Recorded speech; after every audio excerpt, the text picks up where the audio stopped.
कल से इजराइल और हमास की जंग के बीच एक बड़ी खबर सामने आई, जिसको लेकर के हमने एक स्टोरी चलाई थी।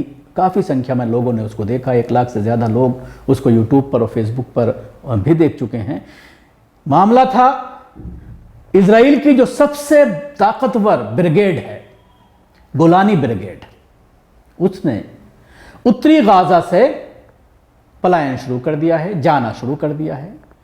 अब इसको लेकर के सवालात खड़े हो रहे हैं कि क्या इजराइल ने खुद बुलाया है या फिर इस ब्रिगेड ने पीछे हटने की फैसला अपने आप किया है, सरकार की तरफ से फैसला हुआ है, या ये फिर खुद अपने आप जो है पीछे हटने पर मजबूर हुए हैं डर के मारे, या फिर इस वजह से कि इनके साथियों की लगातार फिलिस्तीनियों के जरिए, हमास के लड़ाकों के जरिए मारा जा रहा है, मौत के घाट इनको उतारा जा रहा है।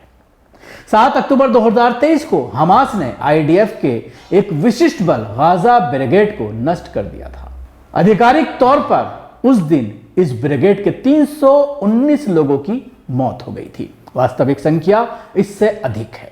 यह आंकड़ा तो इजराइल के जरिए बताया गया है, लेकिन हकीकत इससे भी ज्यादा है।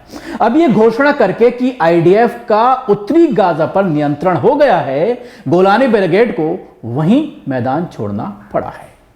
उसी मैदान को छोड़ करके भागे हैं जहां पर ये लोग उतरे थे। गोलानी उत्तरी गाजा की शुजैया उत्तर पूर्वी गाजा में सक्रिय थी।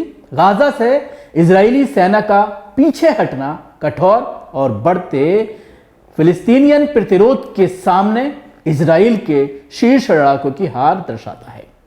गोलानी ब्रिगेड इजराइल की सबसे विशेष सेनाओं में से एक है, जिसमें आपूर्ति और रखरखाव कार्यों के अलावा 8 बटालियन, 4 टैंक बटालियन, 2 पैदल सेना बटालियन, 1 पैराट्रूपर बटालियन, 1 तोपखाना बटालियन शामिल है। अंदाजा लगाइए कितनी बटालियन है इसके अंदर। ब्रिगेड का गठन फरवरी 1948 में फिलिस्तीन के जातीय सफाई के दौरान हुआ था। इसने अरब देशों के खिलाफ इजराइल के सभी प्रमुख युद्धों में भाग लिया है। 2014 में गोलानी को शुजैया में भारी नुकसान हुआ। वर्तमान लड़ाई में गोलानी को शुजैला भेजने का एक उद्देश्य था, शुजैला बाधा को पार करना। परिणाम बिल्कुल विपरीत निकला। गोलानी अपने दर्जनों शीर्ष लड़ाकों और अधिकारियों को खो बैठी, जिसके कारण गुरुवार को पीछे हटने की घोषणा की गई। गोलानी ब्रिगेड या गोलानी इकाइयों को गाजा से बाहर निकालने के निर्णय से इजरायली सेना का मनोबल और खराब होने की संभावना है। अभी तक बेंजामिन नेतन्याहू की युद्ध परिषद अपने किसी भी घोषित लक्ष्य को हासिल करने में कामयाब नहीं हो पाई है। इजरायली चैनल 13 और अन्य इजरायली समाचार आउटलेट्स ने इजरायली सेना के सैनिकों के जश्न को दिखाया है, जो अभी अभी गाजा से बाहर निकले हैं। गोलानी के सैनिक खुशी मना रहे हैं कि वो हमास के कहर से बच निकले।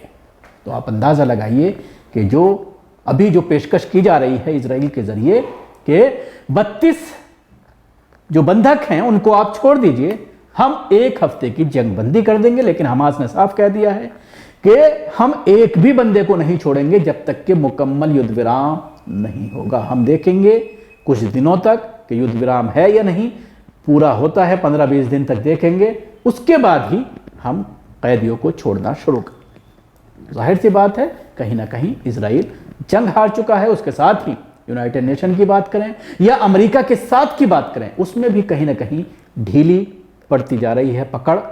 अमेरिका पीछे हटता नजर आ रहा है। शुक्रिया। आपको हमारी कोशिश कैसी लगी जरूर बताएं। हमारे यूट्यूब चैनल को सब्सक्राइब करना ना भूलें, इसके साथ ही बेल आइकन जरूर दबाएं।